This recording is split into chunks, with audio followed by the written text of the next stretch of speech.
¿Les ha pasado cuando eran niños que a veces sentían que sus papás eran muy insistentes con algún tema? Al punto de pensar, ay, mis papás que son lateros con este asunto. ¿Alguna vez les ha pasado o no? ¿A nadie le pasó? ¿Alguien recuerda con qué tema en particular sus papás insistían constantemente? ¿Alguien se anima a decir con qué era latero su papá? ¿Ah? Había que acabarse toda la comida. Con tus notas, que tenía que sacar buenas notas. Con el estudio había que estudiar. Ahora les pregunto a los que son papás, ¿ustedes son insistentes y lateros con sus hijos en algún punto? Por supuesto que sí, Puede darse el caso que alguien sea obsesivo con algún tema, incluso hasta latero. Pero en general, ¿esto por qué se da? ¿Por qué algunos papás insistían con la comida, otros con el estudio, otros con otra cosa? Porque los papás insistimos en aquello que consideramos que es importante para nuestros hijos y en aquello que generalmente es una debilidad en la vida de nuestros hijos. ¿No es cierto? Nuestros hijos son distintos. No todos van a tener la misma debilidad, el mismo punto débil. Por eso, no es porque queramos aburrirlos o molestarlos, sino porque los amamos. Y yo hoy puedo identificar que mis papás me amaban cuando me insistían por temas similares, como ser puntual, despertarse temprano, ser ordenado, ordenar la pieza.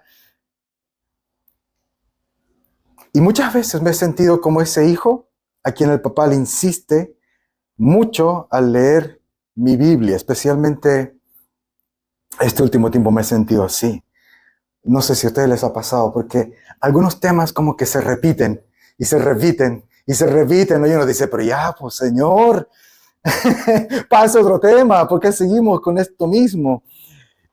¿Por qué sigue siendo el mismo punto? La iglesia se me va a aburrir, tenemos que pasar a otro tema, mejor me siento tentado a cambiar de libro. Pero no, Dios sabe bien qué es lo que necesitamos, cuáles son nuestras debilidades, y por alguna razón en su palabra Él ha sido insistente con algunos peligros, algunas conductas, algunas amenazas espirituales que siempre están alrededor nuestro. Y en este caso ya han sido varias semanas que el texto de Mateo ha estado enfocado en el mal liderazgo, y especialmente en la hipocresía del mal liderazgo de Israel. Y por supuesto, yo como predicador quiero que cambie de tema. ¿Por qué no mejor hablemos de las ovejas, que son más malas que los pastores? No, mentira. Pero por alguna razón en su palabra, Jesús, en Mateo hay una gran sección en contra de la hipocresía de los líderes. Esta advertencia contra un corazón religioso es grande y está en todos los evangelios. Jesús habló mucho sobre este peligro. Así que mejor prestemos la atención al Señor, y aunque resulte quizás nos suene nuevamente lo mismo latero, siempre hay algo que aprender, y por alguna razón el Señor nos insiste con este tema. En este pasaje Jesús, después de hablar con los religiosos, después de que ellos intentaron hacerlo caer, después de que ellos fueron a ponerle trampas y que les cayó la boca, Jesús llega a un punto en este pasaje donde ya emite su veredicto. Después de toda esa conversación, de todas esas interacciones que ha tenido con los religiosos, aquí Jesús llega a su veredicto con respecto a ellos. Ahora le toca a Él decir qué es lo que Él piensa de ellos. Y sus palabras son muy fuertes. De hecho, Jesús habla de ellos en una forma muy especial. Este texto se conoce como los ayes de Jesús, porque Jesús cada vez que habla de ellos comienza diciendo, ay de ustedes, ay de los fariseos. Y ay es una palabra que representa básicamente dos cosas. Es un lamento, ¿no es cierto? Es algo que decimos cuando algo nos duele. ¡Ay! Pero también ay es una palabra de denuncia o de castigo. Ay de ti, Diego, si llegas tarde para oficiar el próximo... No, mentira. De hecho, Diego llegó súper temprano el día. Pero ay puede significar dolor. Ay, me duele. Pero también como ay de ti, una advertencia. Y en este caso, creo que Jesús utilizó los ayes para decir ambas cosas. Jesús está reprendiendo a los religiosos, ay de ustedes, pero también se está lamentando por ellos. Ay, me duele que ustedes sean así. Tremendas palabras del Señor que vamos a hoy día ver en mayor detalle. Pero antes de seguir, por favor, oremos. Señor Todopoderoso, tú hiciste que en las profundas y oscuras tinieblas brote la radiante luz. Te rogamos que igualmente ilumines nuestros corazones y nuestro entendimiento con la luz del conocimiento de tu gloria en el Evangelio de nuestro Señor Jesucristo, mediante tu palabra poderosa y preciosa. Amén. Amén. Vamos a hacer un recorrido por el texto, viendo cada uno de los 7 ayes rápidamente y después ver qué es lo que la palabra de Dios quiere enseñarnos. Entonces, 7 profundos lamentos están en los versos 13 al 32. No los tengo aquí en la pantalla, así que van a tener que buscar en la Biblia. Por favor, tengan sus Biblias frente a ustedes. Vamos a al primer ay, que tiene que ver con una puerta cerrada, verso 13. Los escribas y los fariseos tenían un fuerte énfasis en presentarse justos, pero de forma externa. Y Jesús los llama hipócritas. De hecho, la palabra hipócrita se va a repetir vez tras vez en estos ayes. ¿Qué quiere decir hipócrita? Recordemos que la palabra hipócrita literalmente quiere decir actor. Es la palabra que los griegos inventaron, crearon para hablar de los actores. Los griegos inventaron el teatro. Entonces, los actores en esa época no salían y actuaban como hoy día los actores, sino que se ponían máscaras. Cuando querían representar a alguien malvado, se ponían la máscara de alguien con la mirada así, ¿no? Y cuando querían representar a alguien que era burlón, la máscara era de alguien sonriente. Entonces, no actuaban con su cara, sino con máscaras. Mostraban ser algo que no eran. Eran hipócritas. Entonces, un actor básicamente es un hipócrita. Es alguien que se muestra como algo que no es. Y nos convence de que es algo que no es. Por ejemplo, Henry Cavill hizo muy bien de hipócrita, mostrándonos que vuela como Superman, aunque sabemos que no vuela en la vida real. Eso es un hipócrita, alguien que actúa. Y Jesús dice que los fariseos engañan al pueblo. Su liderazgo es un acto, una actuación. Viven una justicia exterior, de la misma manera que los actores usaban máscaras. Ellos usaban su religión como una máscara. Estos fariseos y escribas se sientan en la cátedra de Moisés, en la silla de Moisés, y predican la palabra de Dios. Y aunque lo que predican es bueno, son puras reglas vacías, que ellos mismos no están viviendo. Y Jesús dice que en su hipocresía llaman al pueblo a tener una relación justa con Dios. Les dicen al pueblo, ustedes sean justos delante de Dios, mediante disciplina, mediante obediencia a la ley, pero ellos mismos no tienen una relación con Dios. Y eso es lo peor de la hipocresía. Y lo peor para estos maestros y líderes de Israel es que al hacer esto están contaminando a la gente. Eso es lo que Jesús dice en este verso. No solamente ellos no han entrado en el reino, sino que tampoco dejan entrar a otros, porque los guían por el camino equivocado. Qué terrible es tener mal liderazgo, querida iglesia. Malos maestros que dicen hablar de parte de Dios o que enseñan la palabra de Dios. El primer ay es un lamento contra la falsa religión de los religiosos. Así que siempre tengamos esa advertencia presente. El verso 14 lo vamos a saltar porque es un verso que no está en los manuscritos más antiguos de las Escrituras. Por lo tanto, se trata de un añadido posterior, que algún editor, alguien que estaba copiando el texto, lo añadió. El segundo ay está en el verso 15. Ay de ustedes, escribas y fariseos hipócritas, porque recorren mar y tierra en busca de seguidores. Jesús ahora habla de la actividad de hacer seguidores, del proselitismo. La palabra prosélitos significa adepto. Hacer proselitismo es ganar un adepto, hacer un seguidor. En esa época, los religiosos tenían un sistema de propaganda muy elaborado. Viajaban largos viajes, enseñando y predicando y hablando con la gente, con un objetivo: ganarlos para el judaísmo. Pero no se detenían ahí. No era simplemente convertirlos a la fe en el Dios de la Biblia, sino específicamente en sus discípulos, en sus seguidores. En palabras más simples, era un tipo de evangelismo que hacían, pero que no terminaba con la conversión de la persona, sino con su suscripción a su grupo religioso. Es como si nosotros dijéramos: ya vamos a hacer evangelismo, la meta es predicar el evangelio, pero no lo vamos a detener hasta que la gente se haga anglicana y se haga de San Juan, y se haga seguidora de Martín Flores. Tiene que ser seguidora de Martín, no de Pancho, no de Enrique, no de Martín. Eso era lo que estaban haciendo, ¿no?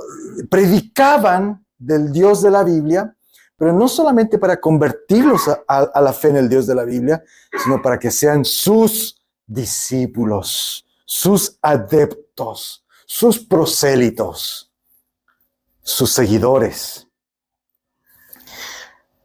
Y Jesús no condena que se haga proselitismo. Él condena este celo que tenían los fariseos de ganar gente para su propia secta, sus adeptos, su grupo de hombres fieles, que en el fondo terminaba siguiéndolos a ellos y no al Señor. Y aquí es un tema muy delicado porque toda iglesia corre ese riesgo de que el pueblo, que la gente termine siguiendo al líder de turno o a la denominación. Y a veces llegamos a endiosar a hombres y hacernos seguidores de hombres. Y esa era la hipocresía de los fariseos. Y al hacer esto, Jesús dice, es terrible lo que Jesús dice, que los que son enseñados por los fariseos se hacen 2 veces, ¿qué dice? Más hijos del infierno. ¿Te has fijado? Seguir a los hombres, aunque estos estén predicando y apuntando y hablando de Dios, pero seguir a hombres te pone en un peligro enorme. Cualquier proselitismo que hagamos, cualquier seguidores que formemos, cualquier discípulo que formemos, debe ser discípulo de Cristo. No del anglicanismo, no de la iglesia, no del líder de turno, de Cristo. Es terrible guiar por el mal camino a alguien, adoctrinarlo en el camino de hombres. Es mucho más difícil escapar de esta falsa doctrina. Por eso tiemblo cuando veo en la calle que están hablando, llamando a las puertas. Recientemente viene alguien a tu puerta a ofrecerte un curso bíblico o a invitarte a las reuniones del Salón del Reino o al templo ahí en Pedro de Valdivia. No me refiero a St. John's, al templo mormón en Pedro de Valdivia. Cuando alguien cae en una falsa doctrina, es bien difícil sacarlo de ahí. Hay de ustedes que buscan hacer seguidores a la gente, seguidores de hombres. Vamos al tercer ay, verso 16. Guías ciegos. Los religiosos estaban tan enfocados en detalles Se obsesionaban con detalles externos de la ley que en el fondo eran ciegos a lo que realmente importaba. En los versos 16 al 22, Jesús se concentra en un aspecto muy particular de las prácticas de los fariseos, el aspecto de los juramentos.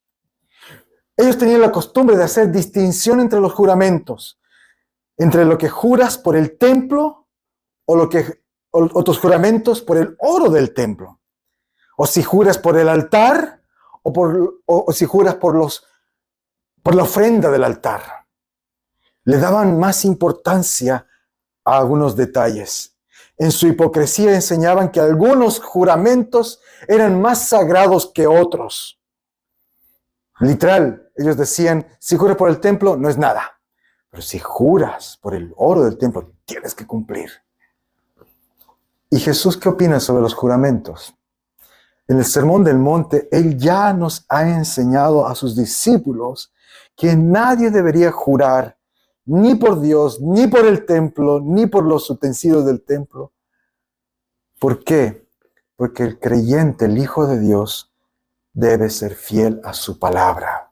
Su sí debe ser sí y su no debe ser no. Pero estos fariseos hipócritas se concentraban en los detalles. Decían, no, hay juramentos que son más valiosos que otros. Vamos al cuarto ay. Descuidar los asuntos importantes de la ley de Dios. El cuarto lamento está en los versos 23. Y es la hipocresía en cuanto a los diezmos.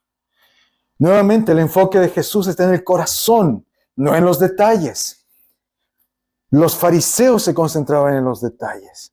La ley de Dios ordenaba que todo israelita debía dar el 10% de todo lo que tenía para la obra de Dios.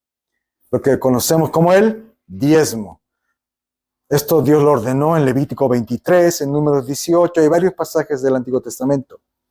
Ahora, los fariseos y los escribas tomaron estos mandamientos y los estudiaron y le dieron tanta importancia, especialmente a los detalles minuciosos, que se pusieron obsesivos en cumplir este mandamiento, a tal punto que llegaban a medir hasta los cultivos más pequeños de sus huertos, como la menta, el comino y el eneldo.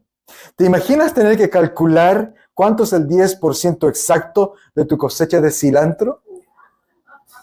O de la compra, llegas del mercado, sacas tu mate de perejil, le dices a tu esposa, mi amor, saca el 10% de esto.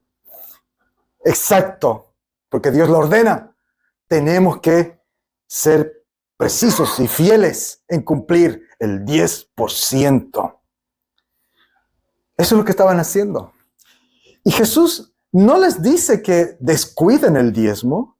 Lo que Jesús les critica es que al estar tan obsesionados con estos detalles, ellos terminaban consumiendo todo su tiempo, toda su atención y energías en sacar el 10% de la menta, del eneldo, del comino, que no se dedicaban a los verdaderos asuntos importantes de la ley, como hacer justicia y misericordia, preocuparse de los débiles, de los maltratados, de los hermanos en la fe, de aquellos que se están alejando de Dios, que se están desanimando.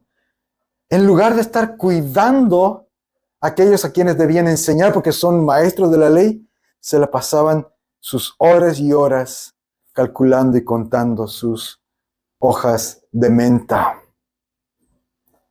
Todo para poder decir, yo doy el diezmo de todo. Y mi diezmo es preciso. Cumplo la ley de Dios. ¿Te diste cuenta del verso 24? Jesús les dice con sarcasmo, cuelan el mosquito, pero se tragan el camello. En la ley, Dios había detallado que habían animales que eran considerados ritualmente impuros. En Levítico 11 hay una lista de animales que los israelitas no debían comer, y si los comían se hacían ritualmente impuros. Dentro de esa lista están los insectos. Entonces, en los tiempos de Jesús, Los religiosos, como querían cuidarse de no ser impuros, llegaban a colar el vino. Llegaban a colar el vino porque tenían miedo de que algún mosquito caiga dentro del vino y ellos beban vino que ha sido tocado por un animal impuro, por lo tanto quedaban impuros. Entonces se cuidaban de no ser ritualmente impuros a ese nivel, de hasta colar el vino, revisar botella por botella si había un mosquito ahí adentro. Pero en su hipocresía, estos religiosos no les preocupaba que la gente y ellos mismos convivieran con camellos. Que si tú revisas la lista de Levítico 11, también es un animal impuro. Pero el camello es práctico. El camello te ayuda a llevar tus cosas. El camello es un animal útil, necesario. Y esto es lo que Jesús les está criticando. Son hipócritas que dicen que no tienen contacto con los mosquitos para mantenerse puros, pero se tragan el camello. No tienen problemas de convivir con camellos, de usar camellos.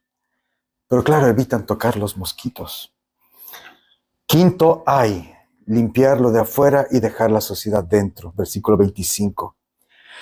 Estos religiosos estaban tan enfocados en ser puros y en sus leyes de pureza que habían desarrollado todo tipo de rituales. Exigían lavado de manos, cambios de ropa, lavado de platos y de utensilios. Tenían toda una conducta. Y ojo, aquí cuando vemos en la Biblia, por ejemplo, que critican a los discípulos de Jesús, que no se lavan las manos para comer, la preocupación no es sanitaria. No están criticando porque no se han lavado las manos, se van a ensuciar. Yo vi hace rato que Pedro se estaba sacando los mocos y después está comiendo, ¡oh, qué cochino! No es eso. Cuando ellos critican que Pedro y los demás discípulos comen sin lavarse las manos, es hoy no se han purificado ritualmente. Ellos tenían rituales de lavamiento de manos, de pies, de cambios de ropa. ¿Por qué? Porque decía, es así que nos mantenemos puros. Y eran intachables en su exterior. Pero Jesús dice que no limpian lo de adentro. Se concentran en lo de afuera. Jesús les dice que en el fondo ellos mismos no han sido purificados. ¿De qué les sirve tener todos estos rituales para mantenerse puros por fuera? ¿De qué les sirve al creyente venir tan arregladito, lindo y mostrarse tan santo en la iglesia que levanta las manos, canta, cierra sus ojos? Si por dentro está lleno de pecado.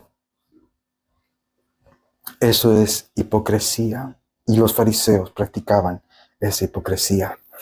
Y Jesús lamenta y denuncia esa hipocresía. Vamos al sexto, hay sepulcros blanqueados. Ay de ustedes, escribas y fariseos hipócritas, verso 27, porque son como sepulcros blanqueados, que por fuera se ven hermosos, pero por dentro están llenos de carroña.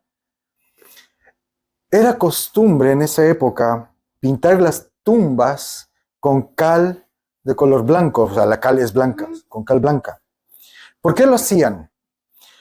La ley de Dios, en Números 19, prohibía al pueblo israelita que entre en contacto con los cadáveres y con los sepulcros, porque la muerte, tener contacto físico con algo que está muerto, te hacía nuevamente impuro, ritualmente impuro. Y había épocas del año en que llegaba mucha gente a Jerusalén, especialmente en Pascua, porque tenían que peregrinar al templo. Y aquí Jesús está hablando en tiempo de Pascua. Entonces, ¿qué pasaba? Que llegaba mucha gente caminando por los campos, entraba por todas partes de la ciudad y también por medio de los cementerios. Entonces, como buenos judíos, ellos pintaban los sepulcros con cal blanca para que los peregrinos vean, oh, esto es un sepulcro, no debo tocarlo para no hacerme impuro. Entonces, el propósito de pintar los sepulcros era advertir a los peregrinos que ahí había un muerto, que podía ser impuro si lo tocabas. Entonces pintaban, cada año se pintaban las tumbas, especialmente en Pascua, lo que terminaba siendo un bonito espectáculo, porque de lejos se veían campos blancos en los cementerios, y era las tumbas bien adornadas. Y Jesús dice que los religiosos eran así, adornados por fuera, blancos y puros, pero por dentro están llenos de muerte, de muerte.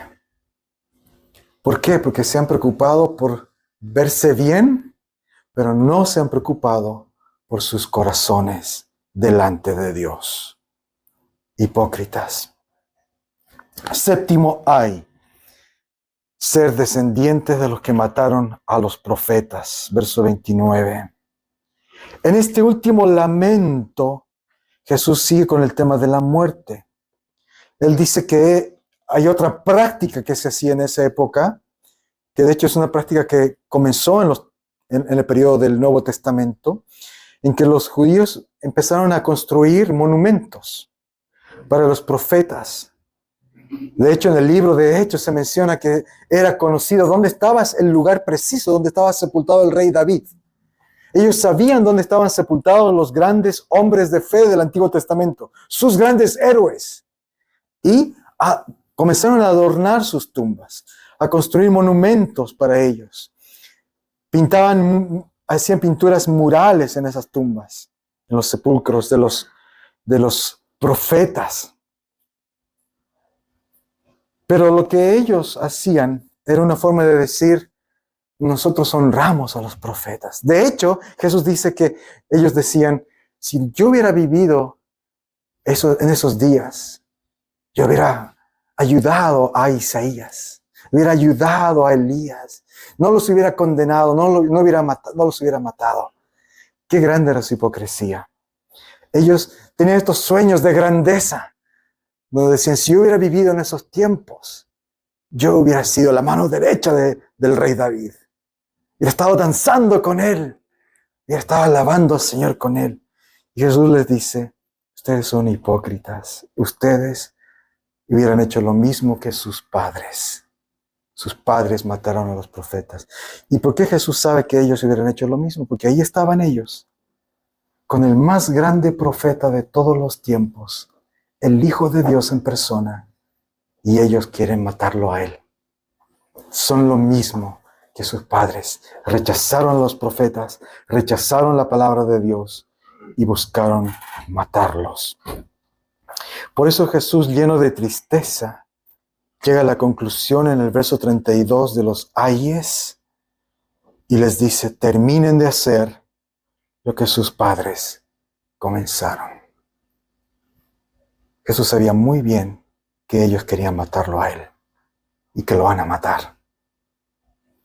¿Ustedes piensan que hubieran sido buenos con los profetas? Ustedes siguen teniendo el mismo corazón de sus antepasados.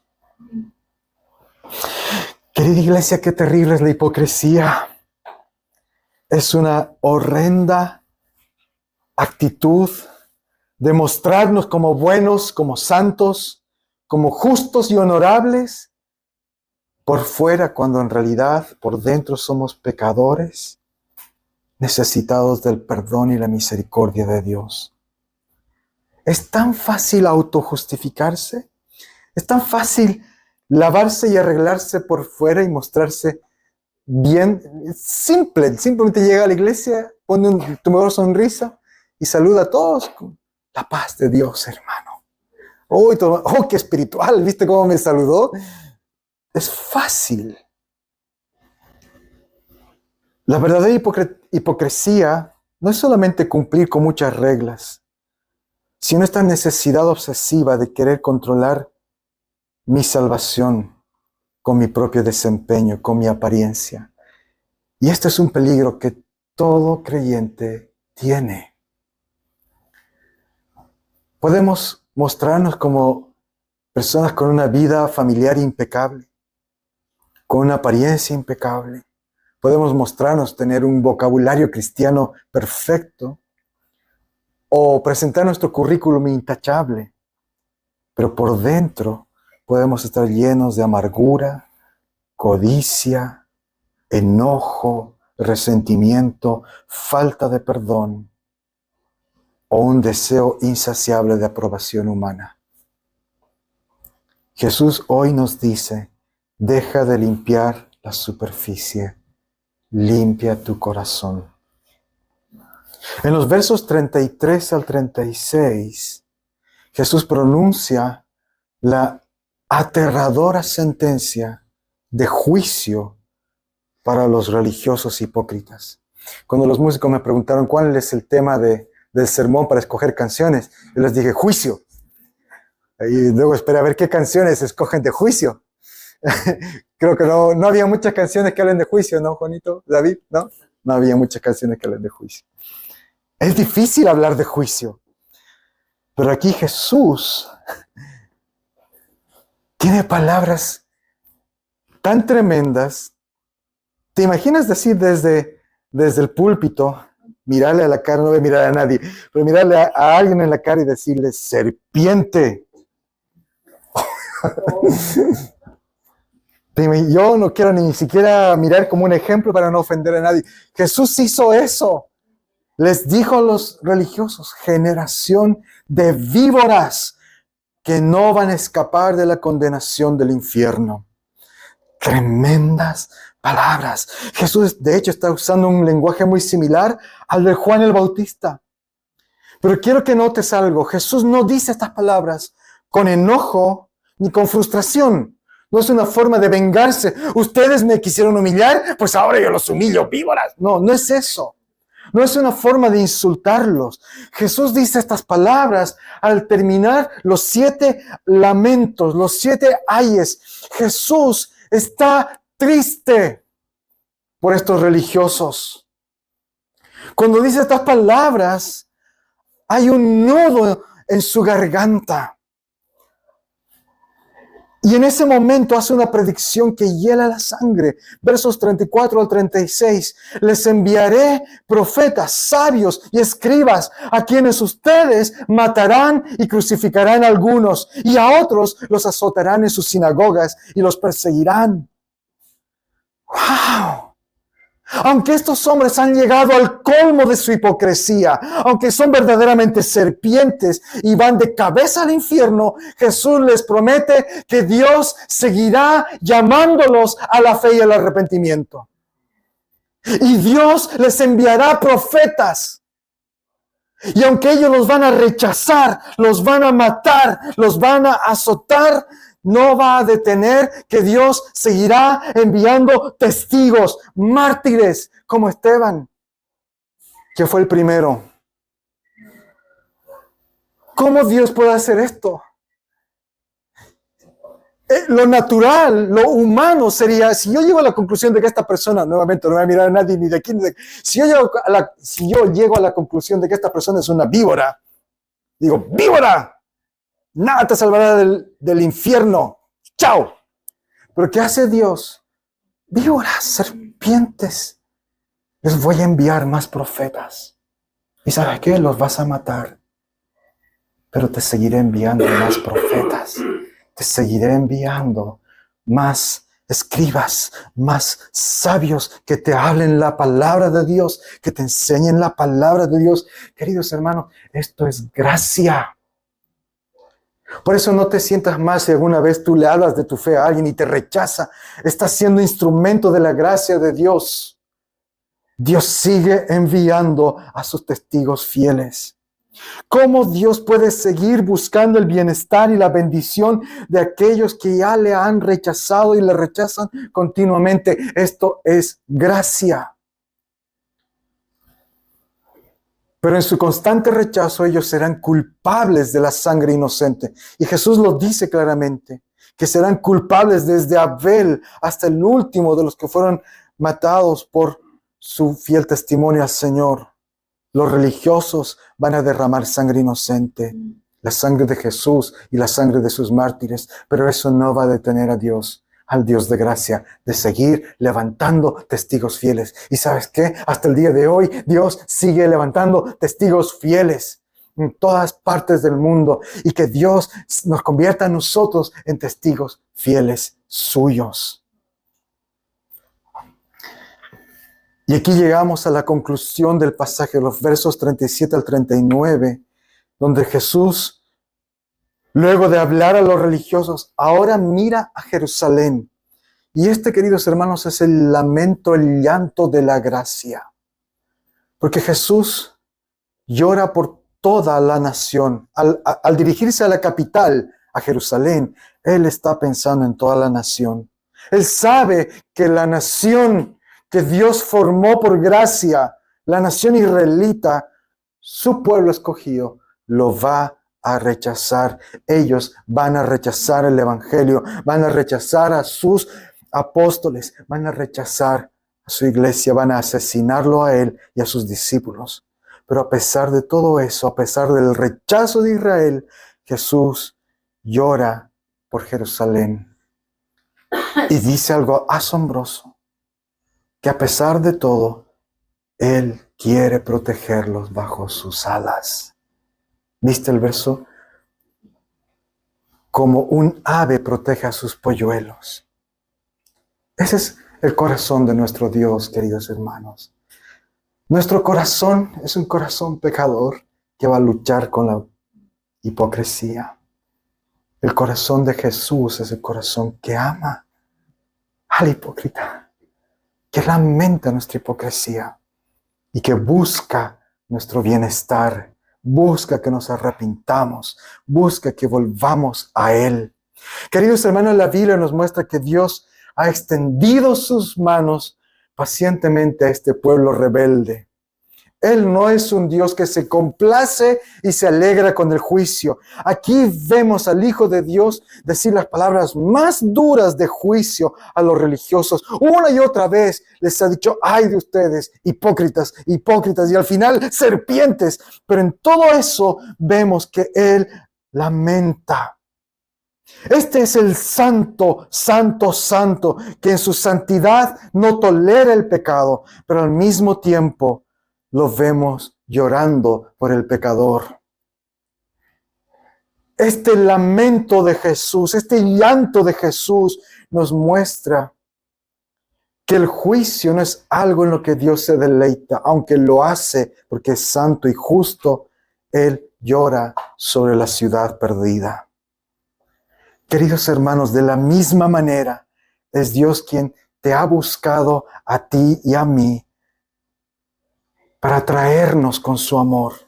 Él te ha buscado a través de crisis, a través de pruebas. Te ha llamado a través de recordarte su palabra, a través de la lectura bíblica, a través de sermones, a través de experiencias, a través de palabras de amigos, a través de la disciplina.